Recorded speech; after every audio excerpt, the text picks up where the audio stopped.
Hello, hello! Na aula de hoje nós vamos falar sobre Present Perfect e eu dividi essa aula em 3 partes, então hoje nós vamos falar apenas sobre as afirmativas. Amanhã nós vamos ver as frases negativas e depois as perguntas.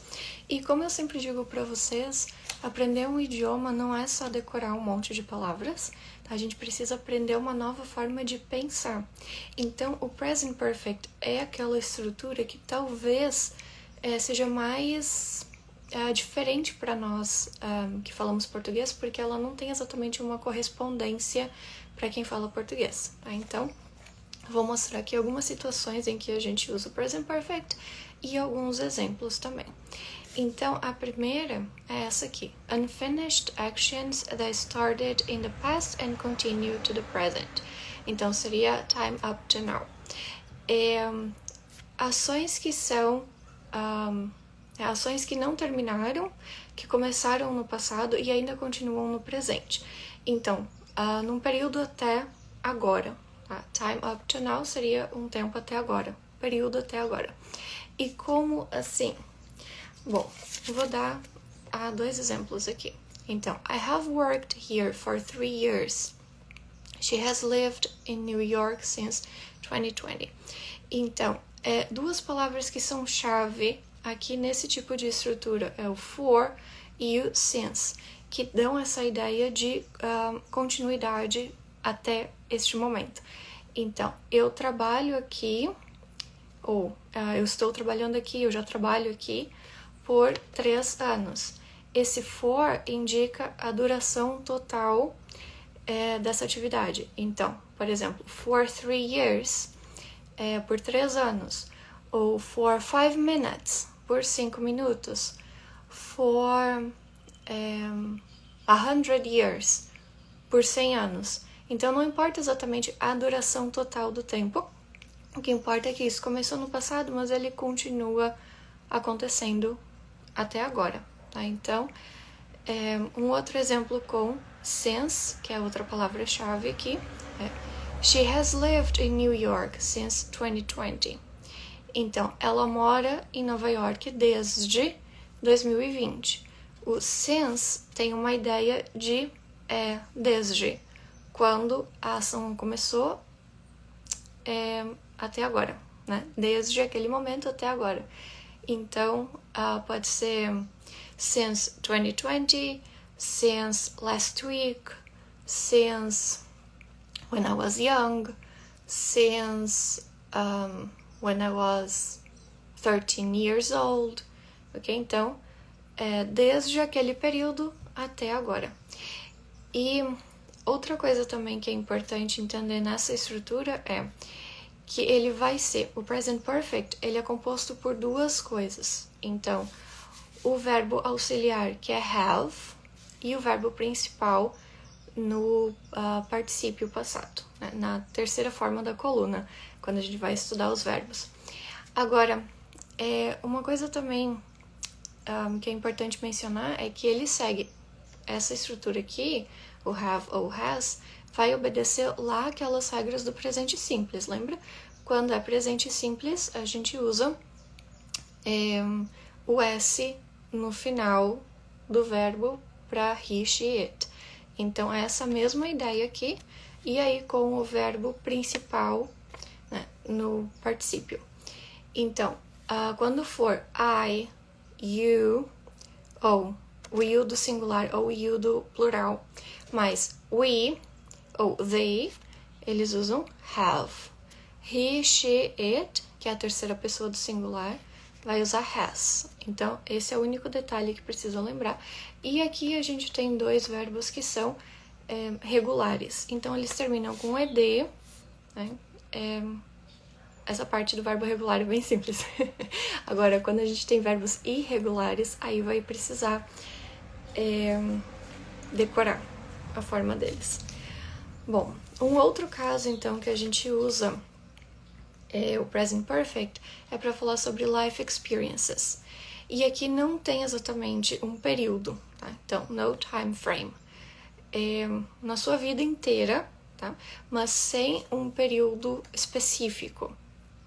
Sem um apontamento de tempo específico, tá? Então, na sua vida inteira até agora, essas são as experiências que você teve. E no caso, é importante mencionar porque a gente está falando de uma pessoa que ainda vive, tá? Se a gente está falando de life experiences de uma pessoa que já partiu, aí usa o passado simples. Então, alguns exemplos. They have been to Europe once. She has already swum. He has already swum in the ocean. Então, eles foram para a Europa uma vez. Once. Once é uma vez, mas não está indicando exatamente quando. Foi ano passado? Foi 3 anos atrás? Foi ontem? Foi quando eles estiveram lá. Então, esse have been indica que a pessoa foi e já voltou, tá? Então, é diferente de have gone. Quando eu digo they have gone to Europe, quer dizer que eles foram para a Europa e eles estão lá ainda, tá? Então, esse have been ou has been, dependendo da pessoa, indica que foi e voltou. E a outra, o outro exemplo aqui, he has already. Esse already tem um sentido de já. Eu já fiz isso. He has already swum in the ocean. Ele já nadou no oceano. Então, life experiences, experiências de vida. E aqui esse swam é a terceira forma de swim. Esse aqui é um verbo irregular e o been também é um verbo irregular, porque ele é lá do verb to be. Outro caso em que se usa o present perfect. A finished action with results in the present. Como assim? Aconteceu alguma coisa no meu passado, eu não estou delimitando exatamente o período, mas isso continua no meu presente. Então, por exemplo, I've lost my phone, or it's stopped working. Quando a gente faz esse tipo de estrutura, normalmente a gente ou não lembra o tempo, né, quando que aconteceu, ou isso não é importante, tá? Mas isso de certa forma continua afetando o meu presente. Então, I've lost my phone. Eu perdi o meu telefone, o meu celular. Não sei onde é que tá. It's stopped working. Né? Ele parou de trabalhar, parou de funcionar. Então, aqui esse it, a gente pode imaginar que seria, por exemplo, o próprio celular, ou um relógio, ou, sei lá, alguma máquina, alguma coisa que parou de funcionar.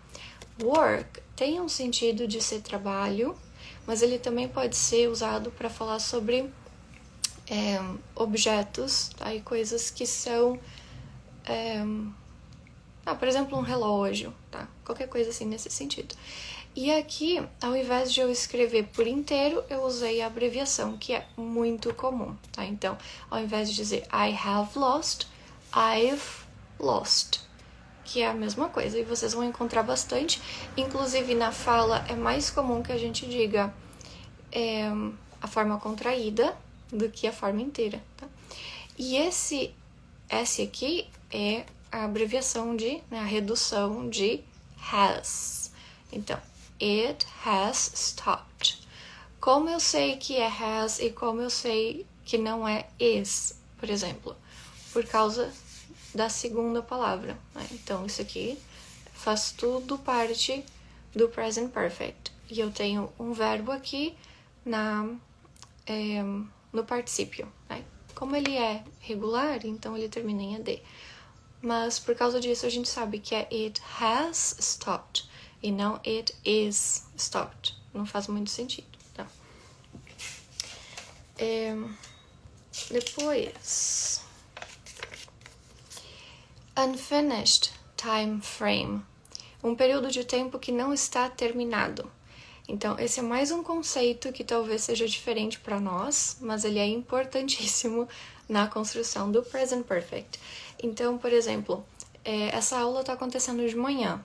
Tá? Então, amanhã, o período da manhã, a gente considera que seja até o meio-dia, mais ou menos. E está acontecendo de manhã cedo. Esse é um período que ainda não terminou, porque eu não terminei este período da manhã. Eu não estou de tarde me referindo a algo que aconteceu de manhã, entende?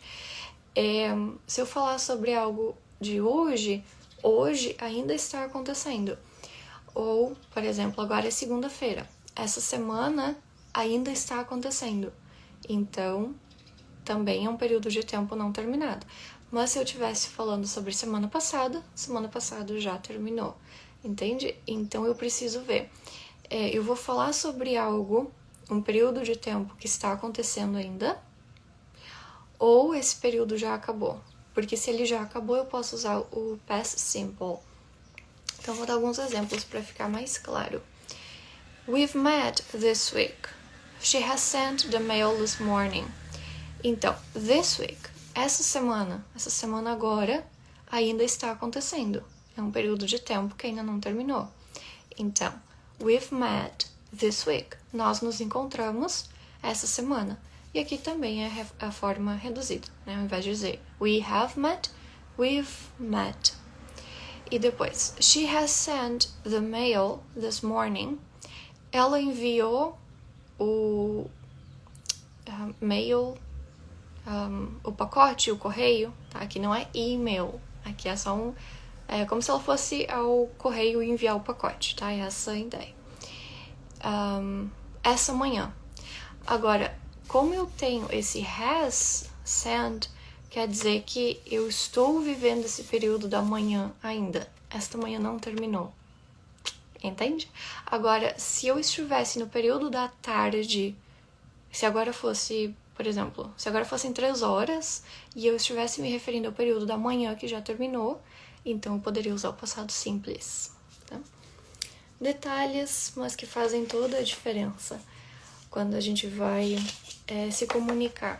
Tá? Então, é importante conhecer essas coisas, porque quando vocês forem falar com pessoas e vocês ouvirem isso deles, vocês vão entender o que é que está acontecendo. Tá? Estamos quase. Penúltimo caso. Recent past. Agora, um passado que é recente. E como eu vou saber isso? Também por algumas palavras-chave. Tá? Então, a gente vai ouvir coisas como recently ou just, only just, que são palavras que indicam que aconteceu faz pouquinho tempo. Mas eu ainda também não estou especificando quando, mas é bem recente. Então, they have recently moved to the new house. Eles se mudaram recentemente para a nova casa. Eles se mudaram recentemente para a nova casa. Então, have moved é aqui a construção principal, né, com o present perfect, e o recently aqui fica no meio dessa estrutura.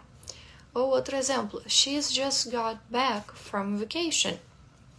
Ela recém voltou das férias. E esse S aqui lembra que é o has. She has just got back. Ela recém voltou de férias. Esse just aqui tem um sentido de ser recém, que é algo recente. Tá? And finally, last possibility, né? A última possibilidade, que é quando o passado, né, também inclui o presente. Então a gente vai ver palavras como so far, until now, up to now em frases afirmativas, ever em pergunta e at em negativas. Como assim? Então, we have had a good time so far. He has read 5 books up to now. Então, primeira coisa, a expressão ter um bom tempo não faz muito sentido para nós em português, mas é muito usada em inglês, que quer dizer, eu me diverti, eu estou satisfeito, eu estou contente, né? Nesse sentido. Então, nós nos divertimos até agora. So far, até agora. E aqui eu tenho o have e o had. Não sei se dá pra ver, mas esse aqui é um H. H-A-D. Que é uma forma do have, né? Que é a forma lá no... o particípio do have. Então, a terceira forma lá da coluna. E sim, é possível dizer isso, tá? Porque esse have é o verbo auxiliar, que indica que é present perfect, e esse aqui é o verbo principal dessa frase. Então, sim, acontece. Então, nós nos divertimos até agora. E esse aqui é um F, tá? Só pra garantir. He has read 5 books up to now. Então, ele leu 5 livros até agora. Up to now. Até agora. E esse read aqui é o particípio de read. Ele se escreve da mesma forma, porém, ele é pronunciado de maneira diferente, tá? Então, read, read, read. Essas são as formas do verbo. Então, e como eu sei que é read e não é read, por causa do has, aí ele faz parte aqui da estrutura do present perfect. Então, automaticamente, ele está na terceira forma. Ele está no particípio. Bom, esse é um resumo, então, do present perfect e de como ele é usado em inglês. Sugiro que você comece a praticar esse tipo de frase para que seja muito mais fácil entender quando você escuta isso, quando você recebe esse tipo de frase, e também, claro, para poder usar da forma correta.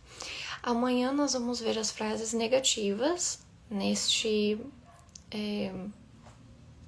tempo e em seguida as perguntas. See you! Bye bye!